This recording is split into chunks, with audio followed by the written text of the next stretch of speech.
ராஜீவ் வயது 15 வருடங்களுக்கு பிறகு 5 வருடத்திற்கு முன்பு 5 மடங்கு. தற்போது ராஜீவனுடைய வயது என்னன்னு கேட்டிருக்கு. ராஜீவனுடைய வயது எக்ஸ்ன்னு எடுத்துக்கிடுவோம். தற்போதைய வயது 15 வருடங்களுக்கு பிறகு அப்படிங்கும்போது அந்த எக்ஸ் கூட 15 கூட்டிக்கிடுவோம்.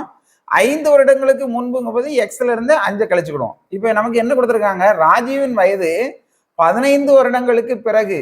அப்போ பாத்தீங்கன்னா எக்ஸ் கூட்டல் 15 என்ன கொடுத்துருக்குறாங்க, 5 வருடத்திற்கு முன்பு 5 மடங்கு.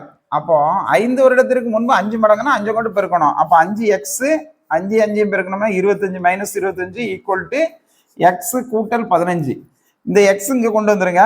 அப்போ 5x கழித்தல் எக்ஸ் ஈக்குவல் டு 15. இந்த மைனஸ் 25 அங்க போகும்போது பிளஸ் 25 மாறிடும்.